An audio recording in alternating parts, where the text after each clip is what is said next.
I keep getting told, watch House of the Dragon, watch House of the Dragon. It's good.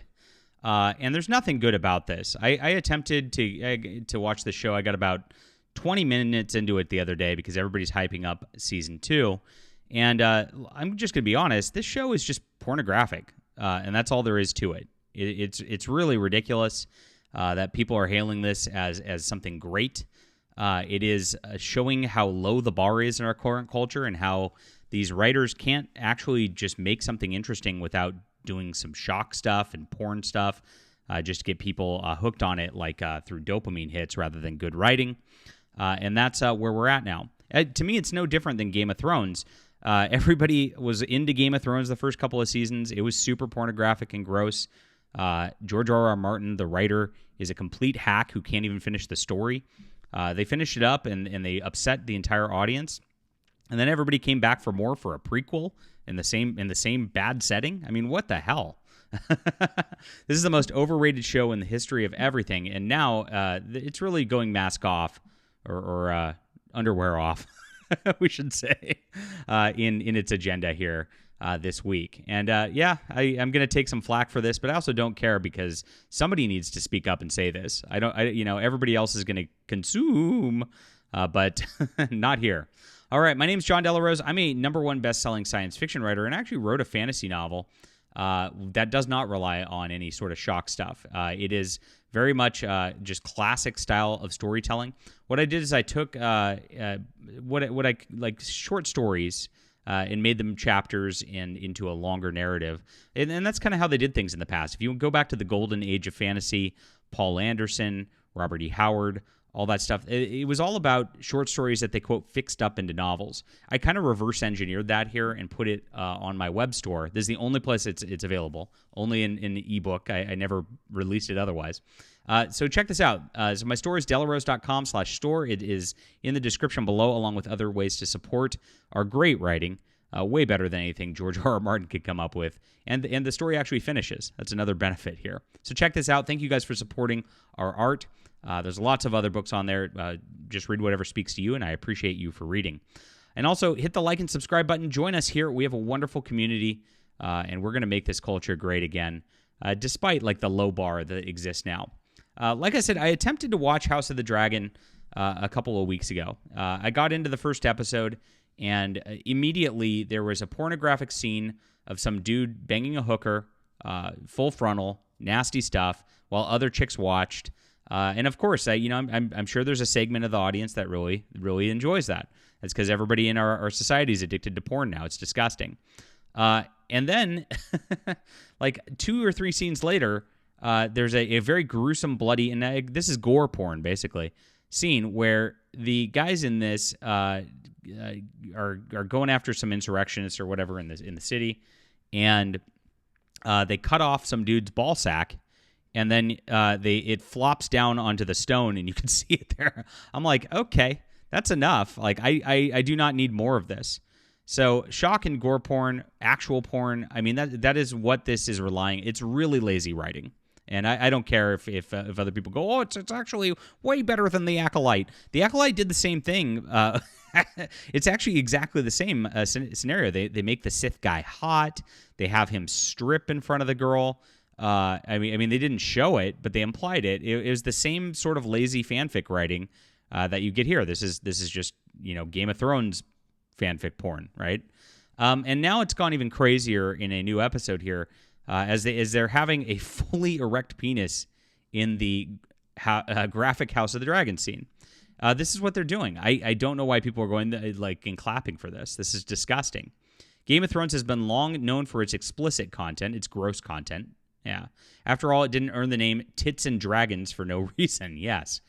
It would seem that the spin-off series House of the Dragon isn't keen to shy away from this content either, but it's men who are ditching their clothes this time around. This is the new trend in culture, by the way. These feminists who are in charge of all this stuff are like, oh, don't sexualize the female form. It's misogynistic. And then they go around and fully just debase men instead. And it's part of the cultural agenda to emasculate males and just make men into this little slave class of the matriarchal society. It really is. You can call me a conspiracy theorist, whatever, but all this stuff's real. We have a president who is been out of his mind for 4 years. They hid it. They're going to be replacing him. All the conspiracy theorists were right. So let's not mince words at this point. In season 2, episode 3, viewers were treated. Oh my gosh, gross. To a scene of one of many brothels in King's Landing, which is nothing out of the ordinary. And that's the thing, nothing out of the ordinary for this. It's been this way the entire time. Game of Thrones was a sick show that was very, very gross. George R.R. Martin, when they write this stuff, they're writing their own perversions. You got to remember this. This is the way that the woke writers work. George R.R. Martin has these weird fantasies in his head, incest, rape, all this stuff, and he writes them into the books. They make them even more pornographic when they put them on the screen, because that's Hollywood's even grosser than him, and that's what they're doing. That's exactly what they do instead of just good storytelling. Lord of the Rings didn't need any of this stuff. None of this happened in Lord of the Rings. None of this happened in the Wheel of Time, right? None of this happened in the Sword of Shannara, in the great real epic fantasies out there. None of this happened in A Throne of Bones by Vox Day, right? All this stuff only exists in these weird SJW land books, and we're supposed to just accept it because there's nothing else on the air. I'm telling the hard truths here. I really am. So in the episode, Aegon Targaryen is seen heading into the brothel with his squires, with a group walking on his brother Aemon Targaryen and getting it on with a prostitute. Yeah, this has been done lots of times in this show. The scene sees him tease his brother over his choice in women. So this guy is getting naked with his brother and doing these things. Do you see how this is one? It's extremely gay, and you're supposed to be engaging in sex acts with other men there. That is gay. There's nothing ifs, ands, or buts about that. And then degenerately talking about this stuff together while you're naked, doing stuff. Come on, wake up, people. Wake up to the agenda. It's huge here. Oh, gross. I'm glad I didn't see this. Well, I guess we're kind of seeing it in the still images here. The scene sees he begins to tease his brother of his choice in women, leading Aemon standing up, marching out of the room fully naked, erect penis and all. Nudity isn't uncommon in Game of Thrones and House of the Dragons. It's often side characters who are filmed fully naked, with many fans caught off guard by the sight of a penis brandished so brazenly on a mainstream TV show.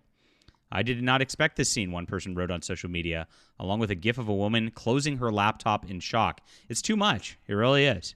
Nothing could have prepared me for the scene at the brothel with Vagar on full display, another user added, with Vagar being a reference to the character's dragon, who is coincidentally the biggest dragon in the series. Should have put a trigger warning on Aemon brothel scene. Got me shocked with his dangling keychain, a third said. Once viewers had gotten over the initial shock of the character, they were left asking whether or not the appendage was a prosthetic or not. Oh, joy. Whether it's to be explicitly confirmed or not, actor Ewan Mitchell used a prosthetic or a body double. The actor apparently wanted the scene to shock viewers at home. Of course they did. These are degenerates in Hollywood. Every single time, these guys want to push even further and further and further. And that's the thing with these kind of images. You got to push further to get that high again, because it's not just HBO stuff back in the day used to be, oh, they flashed a pair of tits, and that was like shocking. That doesn't shock anybody anymore. They see it out every day walking down the street at this point. So now they got to do something more shocking, and it gets more violent, it gets more crude, and this is the danger of this kind of content in general. It really is. So we got to dial it back. We really do. While it's yet to be explicitly confirmed whether... Okay, we talked about that. It wasn't a choice we made lightly, but it's true that that he shocks the audience. They didn't make the choice lightly. Yeah, right. They all got in a room and said, strip. These are Hollywood degenerates. We're supposed to believe this? Weakness is not a part of Aemon's vocabulary, he told Vulture. Yeah, they're bragging about it to the media. And this just shows how sick and perverted all these people are. There's nothing good about this show. And this is why I turned it off after 15, 20 minutes. There's no reason to watch something like this. Honestly, I'd rather watch Rings of Power. Even though it's the most boring show ever, at least it doesn't have something degenerate in it. Leave a comment down below with what you think about this. Hit the like and subscribe button, my friends. Make sure to check out Real Fantasy, a real alternative, The Demon's Eye, on my web store. Appreciate you for being there. We'll be back soon.